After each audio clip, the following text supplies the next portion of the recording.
Erokamano kuom keto Ramogi TV kaendi wachaka ne mbaka wa mar buch jopiny kamodhi weche malach achiel kuom gin wach mar timore Kware, machielo en weche mosebedo ka timore mag ng'anyo. Odhiambo Ojiro e wendwa modhial nitiere kodwa kaendi en apisa mar Haki Africa. Erokamano ahinya kuom miwa sechegi. Erokamano. Odhiambo kapok wadonjo e weche mag ng'anyo mabe timore kiny, wachaka ne gi weche mag Kware. In achiel kuom joma nokuongo chopo kanyo. Wachni mokuongo ni winjo nang'o? Erokamano agoni Ramogi erokamano maduong' kuom luonga kendo kawuono.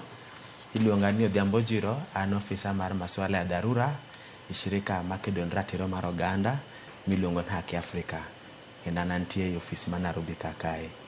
Koro Haki Africa gin members mege riwruok miluongo ni Police Reform Working Group. Mamano en riwruok mege mashirika mang'iyo kaka polise tiyo e Kenya kae. Kendo Haki Africa bende gin members mar network miluongo ni The Missing Voices, mang'iyo kaka wanyalo kedo ni jogo mosehinyore e lwet polis. Wach ng'ato kosehinyore, osenege ama en e osiptal, duonde odi, koro wanie jogo ma temo mondo gol duondgi oko mondo oda sirikal mondo otumnegi haki. I wach maru Kware ni Haki Africa bende kwati kendwa, wan kod jok miluongo ni monitors ma wase train kendo wamigi lony makende mondo ging'iyane weche mohusiana kod ratiro mar oganda. Wan kod gi Migori, wan kod gi Kisumo, wan kod gi Ukambani, kila mahali. Koro ncha wan kod monitor marwa ma obende otiyo i community organization miluongo ni Mukuru Community Justice Center, mancho miyowa signal ni nitie information mochopo nigi, ni nitie mama moro, nyako moro mancho leko ni nyamingi manolal oleko ni oboli bugo moro machiegni kod Kware police station. Koro mama no kane odhi ka police station to polise no winjo wachne but ok nokonye. Nong'ise ni wawinjo wachni biduog bang'e seche bendo lewo. To since ni gichane hinye, nowuok kanyo achiel kachiel bochopo Kware kama takataka ibole, to yudo yudhe kanyo ma bende tiyo kanyo weche mege garbage collection and dumping, gisort garbage mobol kanyo. To ng'iso gini awa ni luonga ni ng'ane to adak machiegni kae, to an gi lek. Nyaminwa nolal one month ago, to nyaminwa ni kolal a few weeks ago, to oronwa lek ni en kae okudu konyo mondo ang'eyane because adhi ka police to kika wachno ma serious. To jogi no ng'ise ni bas kidwa mondo wakonyi wach burni to tuta ahinya, inyalo manyonwa pesa makamae. No ma okwaye siling 6,000. Buno odhi bomanyo siling 6,000 no bomiyo yudhegi. To yudhegi adier kane odhi piny kucha noyudo ng'ato, to ng'ato achiel kende negichak kendo gineno kendo bodies moko. So it is at that point ma our monitor on the ground no signal wa. To kaka no signal wa no, that was on a Thursday evening. To on Friday in the morning, no one could engagement mwaluongo ni the People's Assembly manitimo town kakai. To one was there mondo wa appear technically, but we moved there, and to our shock it was evident na dier dano no bolie kakachande to nekene mana ng'ata achiel kende. As we speak now gin dhano 19. Mama en gima lek emanokelo. Lek emanokelo. Dhano 19 ma be kama dane wuoyo kodi. Ini wacho ni dhano 19. Yes. Sirikal wacho ni gin ji madhi 10. Koro ng'ano ma wacho adier ka? Sirikal e the prime suspect. Kata mana sani trust mar sirikal osedok piny, kendo ng'ama trust sirikal mano chal either sympathizer mar sirikal ama ng'amoir. Because kata kiwe wach mar Mukuru, wan gi nyathiwa modak Rongai mane polis ogo risasi. Rais wuon jatendwa William Ruto okia kata nyathino notho, nopenjo ni pod ongima koso tho. Mar ariyo, kane wach mar Kware ochakre, statement mokwongo mane rais owacho, nowacho ji adi? Nowacho ji 9. But in the real sense, on the first day man chieng' tich abich mokalo, noyudo dhano 6 okinyi, 2 saa 8 coming to 8. But eno wacho ji adi? Ji 9. Koro sirikal emomiyo wan kae mondo wang'is jopiny adier mantie niwach gigo timore ka wantie on the ground. Kendo okan bystander ama ni warito information from the desk. Iseneno kata on the second day, on Friday no, kane wawuok kanyo, then on a Saturday kane wadok, jopiny noriembo polise morwako uniform kendo moting'o tear gas. Kagi wacho ni un emusebet kuchama soya ka to dhano kalo kod bodies because kama Kware miwacho ni. Akeni bisechopo kuro. Kidonjo Kware dump site tikalo the police station. Then 100 meters away a dump site. To mondi donji e kakacha bende nitie gate molos. Yaka kendi donji. To bang gate no on the other side okinyal donjo because dhano gedo.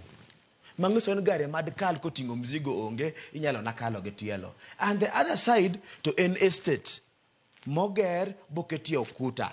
Then to diere kakae it is more of a swamp. Manga mad access onge. Manga makalo nyaka kale do police station. Nyaka kal do kakae. Madonje gedo no. Exactly.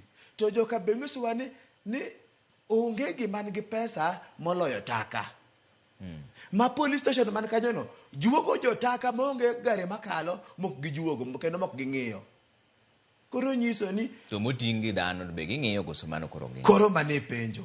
Emomiyo police gi sirikal dak wacha adier nwach ginie prime suspect. Emomiyo kata na kawuono kineno news masadek. Wan gi nyithiwa manoneg Kitengela. Tiwo dwa macho ne Kitengela. To kanonege police kokele city muchari kakae mania kod my monitors ne kanyo to police wacho ni mwili ni register as unknown kendo wacho ni gigole Juja kendo gichako genuoyo ni mwili ne ni ajali onge ngati miluongo ni unknown ibo sheria ka wana kod unidentified but ikelo kora mar unknown mondo mi had time to prove waneno kata ka family obiro wacho ni manyathina thing is in how do we prove? To watch any body ni pod fresh, I can see the face. But the police ke matimo gindi kone an unknown, kandi kon unidentified, kain code ID, ge kwalo, ge pando, gindi ko location mopogre, kendo gindi ko cause of death bende gindi ko mopogre. Koro at this juncture, onge ngata ma wiye ler manyalo trust police ama serikal. Emomiyo jopiny te trust mana human rights organizations, witnesses, media, to kwanyal trust police kod serikal magin culpable i crimes masani koro mako. Ma Ojiro unu wacho ni according to unga kusenene gin ji 19 mosegol. Wami esabu chieng' tich ang'wen manene nyako chande odhiyo i police station.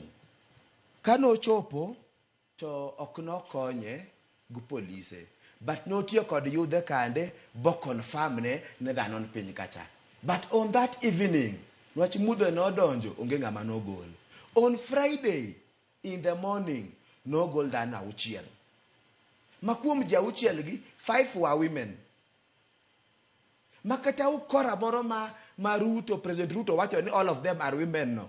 And sensational. Owacho gimoro ko Betty State House. Kendo kata kanyo seno ko chopo kanyo.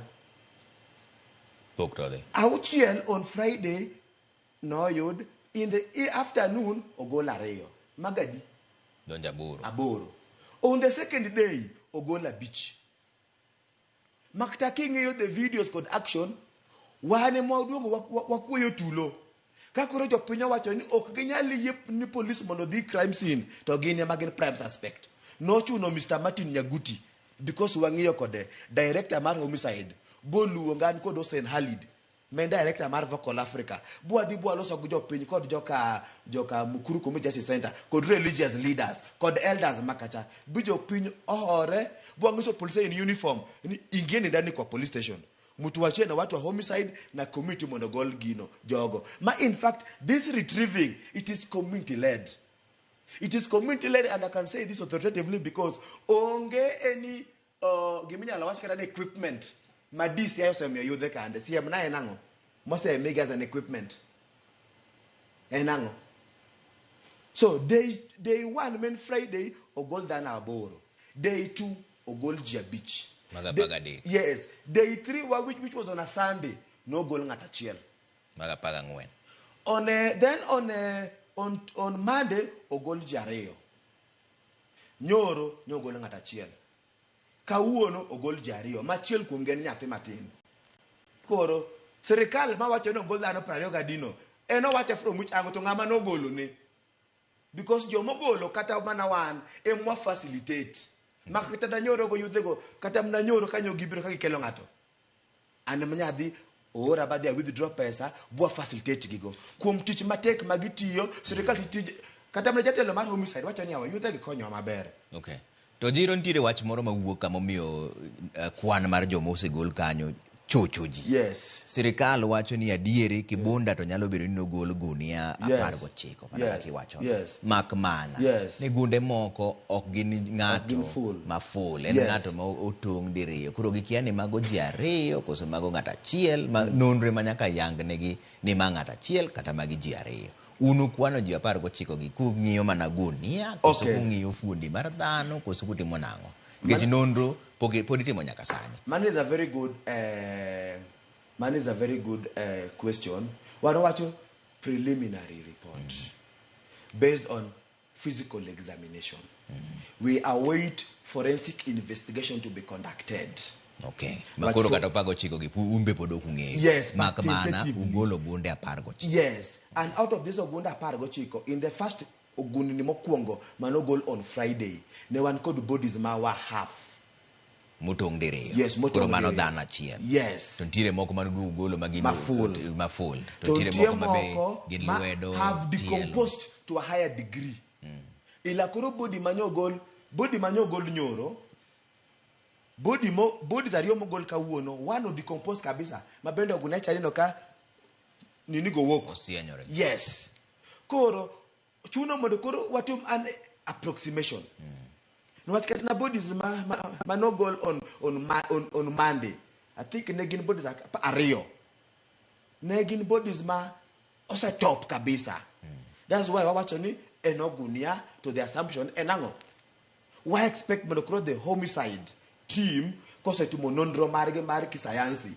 To koro obiongis jopiny adier man kende. Makoro podo konya wacho ni namba girach, marubo konya wacho ni rach. So gin mar gini gisetimo karango because forensic investigation pokotim. Eka koro gisechako. Gichako kabe gidhi gono mbele. To information no mar gimacho no ne giwacho karango. Ngeni wabedo very honest comrade. Statement me wacho ma jok mang'eny magiluongo go. Ne giluongo kata na ka bodies makwado gipoko gol TP. Ini ikware. Koro ngiso ni government don't watch on one kaka human rights organizations, one kaka youth, one kaka jo Kenya wakwayo serikal mondo bedie ni chiwo information ma can be trusted, ma can be verified, kendo information ma jo piny bende nyalo chiko itgi bacho ni awa this is factual. Sani nyogi mako rawera moro miluongo ni Collins magi wacho ni noyie ni en osenego mon 42 chakre higa mar 2002. Be ntiere wach mar ratiro wach ni uyiego koso dani ok ni kata wan jogo makedo ratiro mar oganda wayiego. Rawerano wuon oseloso bo wacho ni information ma police ogolo kalure kod gima timre ni no chune mondo wach kamano. It seems ni sirikal dwa mondo los nyinge. Mar ariyo police owacho nwa. In fact, jatelo ma mosiep na kenda mirago luor, Mr. Amin, the DCI boss, wacho ni nyathicho dak 100 meters away from the crime scene. Community members wacho nange. Village elder makacha wacho nange. Wacho ngani pok waneno. No wacho gate opogre kod estate. Ingen estate and gated homes. Mangato timo kako dwaro onyalo donjo ngamo moso be onge is his private life. Ghetto it's communal life, ujamaa. Wach nyakukware chumbi, nyakupanga line kama ituo mepi. So nyakijali ngima mar jirandi. Giwacho ni ngano poka gineno kod wange. Gwangi. Emomiyo wawacho to mano bende information ma wakili mar rawerani nyo wacho. Emomiyo wawacho ni as we stand now, the trust levels are low. Kendo gima sirikal wacho kiki hedrigo ni digo ichiro ni ilano jo weteni. You have to think twice, you have to counter check, and you have to look for alternative source of that information, Mondi verify, because the government is under siege, the government has been exposed, and the government wants to clean its name. So we must be very cautious. Kasirikal watch. Kada masani with him aboard. kidhiyo in online platforms ineno kaka bloggers mege serikal tumo propaganda dongi nenogi sekinegi koro pod idwa trust ni serikali ni uno anapenjo nikech une mon kanyo koro serikal kama itiedo ing'eyo ni jogi koro tiendgi ni lot koro ok uyie ni mano e achich ma nyalo bedo ni otimo timbe maundugo. Wawacho ni thorough investigations must be conducted and it must be done in an open manner so that the truth can be unearthed. To kwanyalo weyo sani investigation nige masire kalo wacho to wapamo. Sani we must have a third eye and a third ear on anything masire kalo wacho on any kind of and form of investigation. To ka koro nupenjo gi maber ni serikal ere kaka gima kama nyalo timore to gikadhe dot mar police station. Giwacho nang'o nikech magi jomutiyo godo pile ok gin jomukia.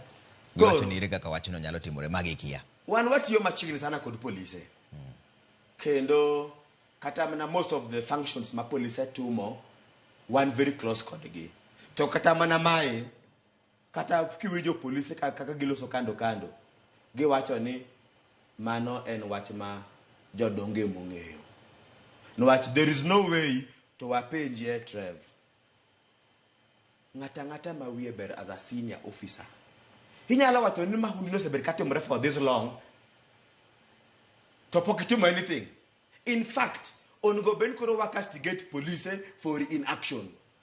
But there is no way minyalo bet police chiemo go nying raia. Pielo go nyingwa.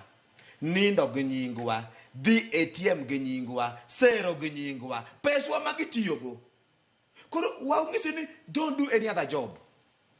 Tiji obed manang'iyo arita kwe usalama mar jopiny kod mar mwandu. That's why we're telling you don't do any other job. We're gonna pay for you. We're gonna pay your insurance. We're gonna do everything for you. Monetumra tijini. So for the last 2 years, wachulogi but gimagitimo onge only for them to come back and tell us ni achichcha majo setimogini for 2 years koro wayudo. Ngano iparo ni ngama wiye ber. To police ma koro ni kanyo go nyose golgi. En wach mane kare koso. One, inyalo ng'iye from two ends.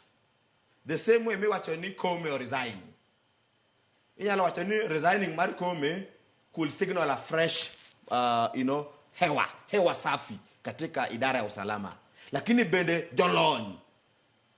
To bende wacho ni the exit mar Kome bende means running away from accountability. The new boss Corolando ni police makacha kande omiyo transfer. If you are conscious could serve you right, no wacho mano karango. Because on Sunday, kane wadikuare, the OCS mane kanyo on Friday was still on combat and in operation. Koro to evidence nitie because no one could jogu kanyo. Basi ye monigi no my OCS. So statement me wacho nwani ni jogi no semi transfer. In fact, okon go beni megi transfer ne beni ingyo weche megratiro mar oganda kod accountability. Gimlongo ni police accountability. No go beno wacho ni police te man ka kanyo on go beni on file for investigation. Keno ne do kwayo IPOA mondo tikod gi machiegni kod internal affairs mondo ngi kila ng'ato account for his stay in that police station. No ng'ata mo have been found culpable. Ama man called information is compelling with regards kod jogi. Then okawni gatwa. To mogi kon go bend the OCS kod OCPD. Gino no go bendo sanya ka be charged for command responsibility. To IPOA mi wacho no commissioner margi John Waiganjo no wuok kodwa kae ni machiegni to wacho ni obila ok konygi e timo nonro. Very good. Gimbe dhogi omoko lwetgi bendo omoko. IPOA kawuono otokre tao. Okino wach giero. IPOA chal kod William Ruto. Mano yie kadhano se neg ka parliament osebedo invaded wacho ni I concede defeat. IPOA ni wasebet kwa sundo kuom higni mang'eny. No un kod mandate ibwo sheria. Kendo uyudo funds mang'eny. Ang'o don't you like the teeth to bite? Anawon kanene ntie fujo Kisumo. Bi police ne you record jo matatu. No neg jowa. Including Nyaruga Nyathi High School. No wadhi kuro. Bwa work closely with communities. bwa manyo all the evidence kod kila kitu, yani watimo ngin 80% of the work. Nyaka kawuono polise manonego nyako cha okaw ni atua. Ndalo Azimio protest manotim kod Azimio jogwadi manotho. Isei winjeng am IPOA otero court. Koro IPOA should come out modongiswa ni situation ma wantie chal kamae ama ticho hingo wa mondo wabed kod aricos engagement. To IPOA is now coming out because there's pressure on them for not delivering. Koro wan gima duong' is IPOA en wachachiel. Kik giwuok sama koro we need them the most, then to gi claim ni ticho hingo gi. Ongo bene gisengiso jopiny situation ni even before now mondo jopiny wegi because wangen teko ten kuom jopiny. Wanyalo ngege mwanyalo timo even if it means reforming the law, ma we could look at the legal provisions momiyo IPOA do not have higher mandate or bigger mandate in terms of investigation and prosecution. Ka IPOA dwaro ni mondo wamed gi powers to investigate to prosecute ka gibirwa wane jopiny to wan kod wabunge maloso chike to wabunge to jolowetwa. We will know how to deal with them mondo gi come up with a law ma will empower the IPOA more mondo ratiro mar oganda mohinyore lwet police oyudi. Yes. To koro ka wach mana mar ratiro achiel. Kiny ng'anyo chako wuok, aneno ka in pod irwako bendera e ng'uti kanyo. Yes. Matiende pod ng'anyo pod dhi mbele. Yes. Mbaka onge. Yes. To jogo maparo ni ng'anyo ni ketho ratiro margi mar goyo ohala, joma wacho ni ng'anyo wadwaro kwe. Jogo inyiso gana. Trevor, ing'eyo ni nuwo matereng'eni kendo nuwo mawieler. Ing'eyo katiba. Katiba wacho no yienwa tumo picketing. Ng'anyo mamuol. Yes. Peacefully. To waseneno ka lweny wuok mang'eny. Legal ngamos. To katiba no bende wacho noa ni police emomi teko ibo katiba mondo hakikisha ni joma kwayo ng'anyo otimo ng'anyo gi mamuol kendo jok maricho kik ingilia ng'anyo gi. Koro ka johala wacho nitie jok ma ingilia ng'anyo kendo rocho ratich gi meg ohala, en tij police mondo identify jomaricho go mondo jomaricho go ofes sheria. Kopo in gi lake ni kanyo donge ka lake achiel nigi shido to igolo lake ni te donge mara chende migolo jukumu mar ng'iyo joma hundu ma ingilia ng'anyo ok en kuom jopiny. Katiba noreso wa kanyo, en kuom police. Police eman kod all the machinery mar identify emo midwa mondo gipang kod jo ng'anyo. Udwa dhi ng'anyo karang'o, ubo kao route mane, obo chakre sadi nyaka sadi, to en ng'anyo marang'o. To wan kod clips and evidence ma wakoche imiyo runge gi josiasa to donji ng'anyo. Wan kod yudhe manochul siling 500 mondo bi ng'anyo keth, to chik gi ni bo chul gi siling 2,000 ka 2,000 cha ne komedgi ncha gibiri ofiswa bigingiso wa jogo. Wan kod evidence kama wakoche momi rungu ludhe ko gach police ka gini operation. Koro kapsi sirikal is serious nintie criminals ma ingilia ng'anyo. If they are serious, we expect them to arrest those individuals mondo gi investigate gi prosecute gi mondo gi bende gi yudratich gi. To ng'anyo ni un ka kunene, Yes. udwa dhi kode nyaka karang'o, to ang'o mudwaro gikone ang'o mudwaro. Erokamano. The government of the day osefelowa. Kendo government wani ohero mana jopiny seche ma gidwaro mbulu. To ka giseyudo mbulu to koro gin wegi magilokre bosses. Yudhe ma koro kombo piny ni. Kendo yudhe mineni barabara go. Gikedo ni megegi, gikedo ni wegegi, gikedo ni PWD, gikedo ni jogo ma are vulnerable, kendo gidwa mondo gikombo piny. For example, ne kaka osiepe mane Ruto miyo tich. ne sungo seche magin go. To giwacho ni utadu, yani ochamo chiembi, ochamo taxes meki, to ng'oki tiendi, to gimitimo onge. Koro, ng'anyo ni wadwa luoko, wadwa safisha piny ni. Ng'anyo ni okbirumo nyaka Kenya bed maler. Kwa mfano, ne wawacho ni waziri gi, donga dhano ne ywak kaka itero gi bunge. Jok moko dhi school, jok man kod bad records, criminal records, jok moko kod integrity, jok magen mana jo siasa, in fact political rejects. To kane mege waloso, Ruto kuno winjogi. Wan koro wamiyo Ruto winjogi. Mar ariyo, wasemiyo Ruto onyo. Ok wadwa dialogue. The issues of dialogue are very clear. Need the next time kick out the new mawaziri kidwa kiti office. Hey, integrity clause, values and principles mamekwa. Emilu wabrogom sasa. Bunge nyakwa luok. Bunge takwawe kamae. Nwachu bunge ongo benotiyo ne jopiny okoti ni president ne executive. Kuro jenzi gi jonyuol gi piny mangima. Pod nyaka luok bunge. To ka bunge dwa mondo wawinji gi matin. Gi spedisha weche mege IBC mondo wabed kod commissioners nwach wan gi tich moro mbele ka. Udwa luoko gi na. Tich moro mbele ka. Nyakwa tum recall nwa koche manwa miyo tich bodonji bunge to kuwinjwa. Nyakwa tum recall. To wanyalo mana winjo gi matin. Kopo ni gi bende gi joinwa. Awinjo kama ko oro messages ni I'm sorry, please forgive me. Ilikuwa ni milioni 2. Fanya haki.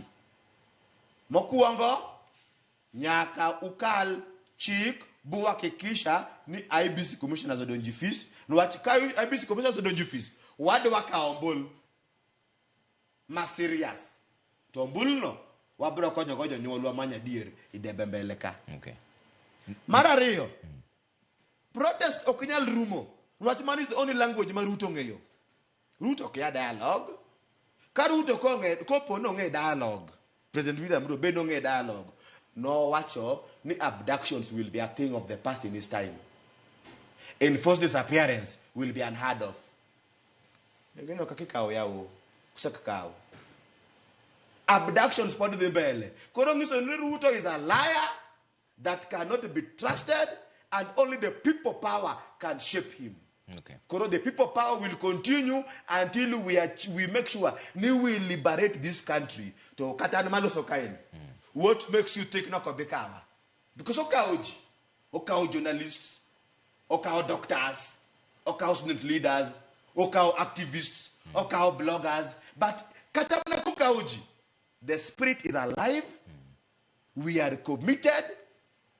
Tombe agri no pay the price.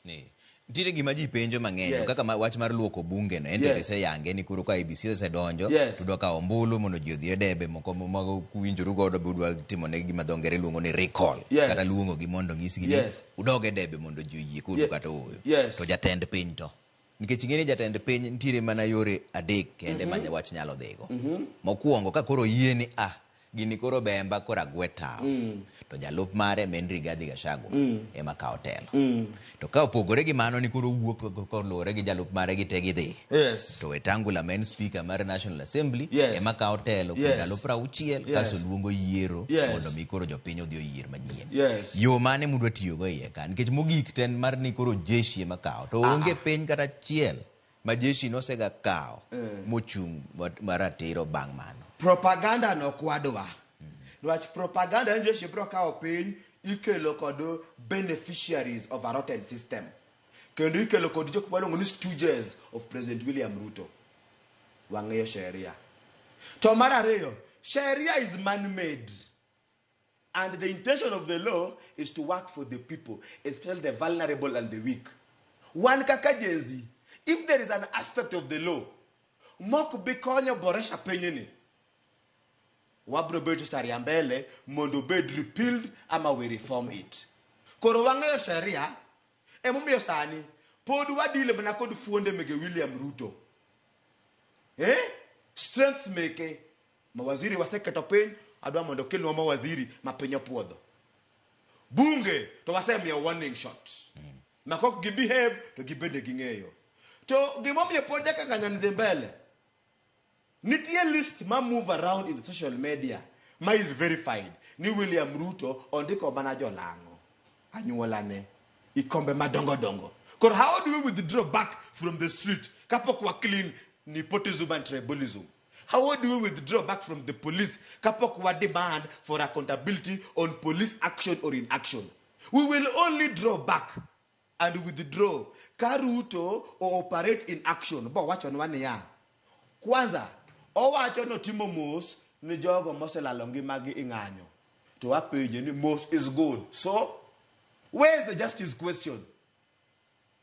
Because wakocha mako wacho ni ng'eyo ni police institution is very independent, to President William Ruto should not interfere. What do our goodwill of the president? To what do our administrative action? What do our goodwill?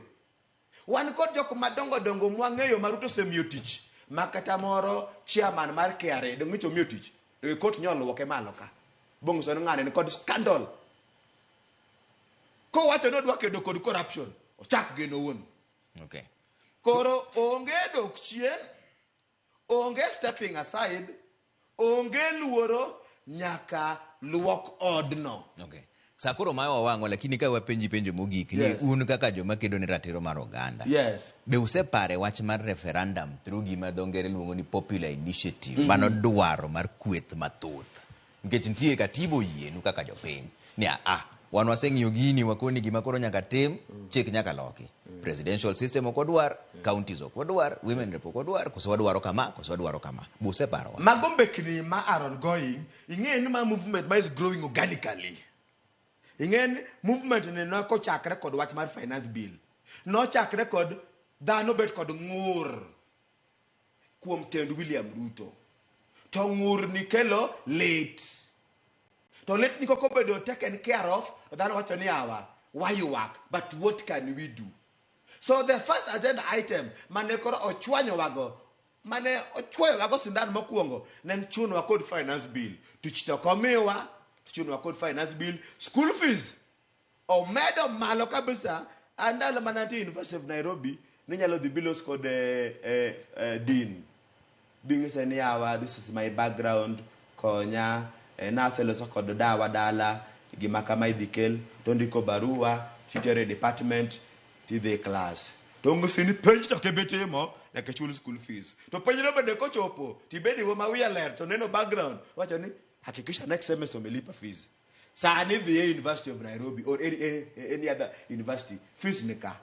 Miso ni koro somo mamalo oweni the few.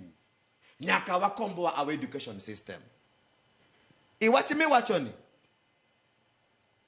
waparo gik mang'eny manyalo loko piny. Kendo that rieko is not a reserve of the young people. Wan gi jok mabende konyo waparo. In achiel kuomgi. Seche mipenja penjo no, giso ni konya paro. Gimwatemo wacho ni ya. Waseneno gimoro mbele kacha kendo waseng'eno bwana ni karo luor. Waseneno luor.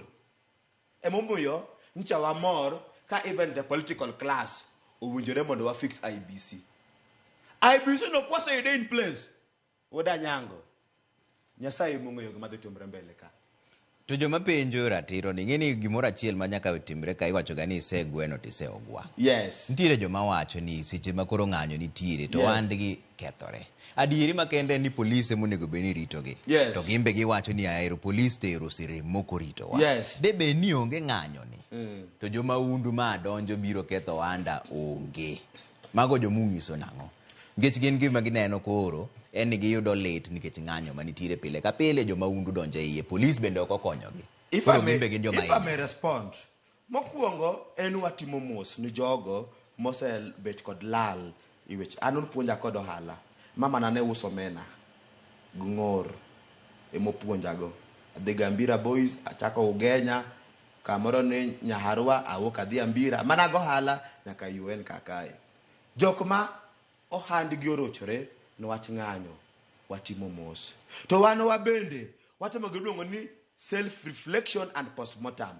Mondo wan wawegi wabende wabedie kod mechanisms, internal mechanisms. Mwanyalo identify go wakoche kane omiyo kasani through the machineries ma wan go watemo mondo wa identify wakoche ma infiltrate ng'anyo ma mekwa.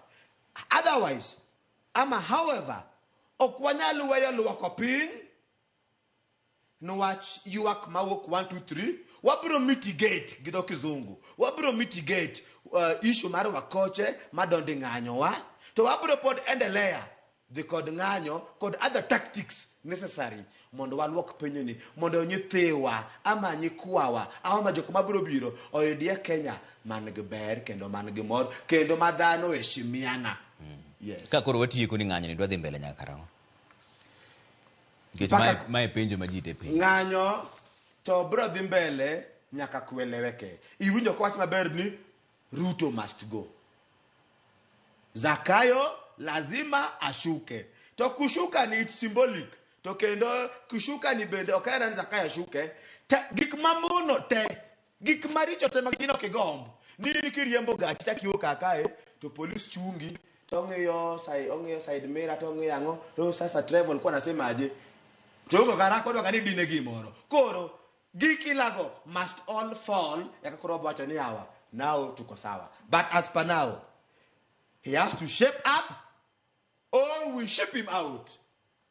Mama ng'anyo madhi nyaka higa mar 2027. Kucha boro oda nyango. Iparo Nyasaye to setho. Dong Nyasaye ngima. To Nyasaye bende Nyasaye kohero gik maricho. Kendo sie minego jogwa, God is not happy. Seche ma Ruto wacho ni nyathi ma okronga icha kaka podongima, jonyuol nyathino are not happy, and all parents are crying and praying. We are very sure the victory is certain and it's not very far, not long ago. Machiegni to joma seyo ni miu pesa gi joma wuok oko mondo mi uketh sirikand Ruto. Anyalo duoki ni ya wacho ni mage pesa munyiewo godo bendera mine ni rwako, mage pesa munyiewo godo coffin, mage pesa munyiewo godo rawere mondo bi oketh sirikal. Ruto is running out of lies and he keeps on giving propaganda which does not fit in the public domain. No chako ni Rigathi Guru Kenyatta ema fuel mandamano. Oduogo loko ni jo siasa moko. Oduogo loko ni jo Russia. Oduogo loko ni Ford Foundation. Ford Foundation moluongo ni omiyo nyaka chiege pesa.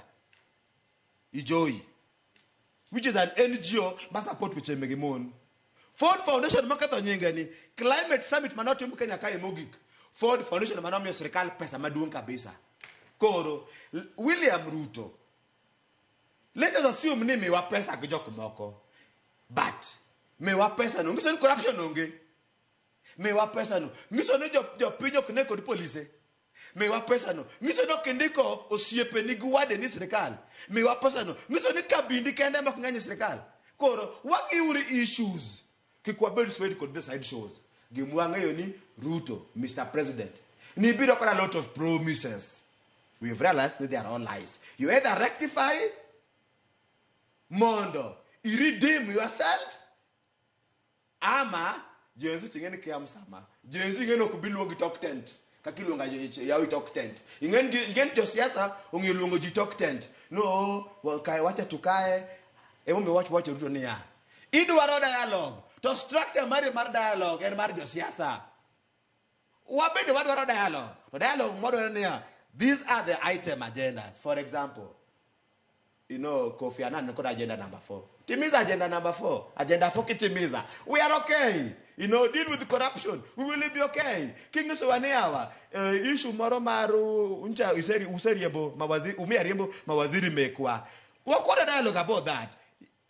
Gualadano majo pinyu di yego bungo timtijigi, we will clap for you. Tuane nambele kama. Kwenda gwere to di nyaka chieng manwane ka adier mar jo piny ochopi lwetgi. Okay. Ero kamana nyoko miwaseche gi sakoro rumo mano Odhiambo Ojiro apisa mar haki Afrika ngelo winjo ga kotwaro.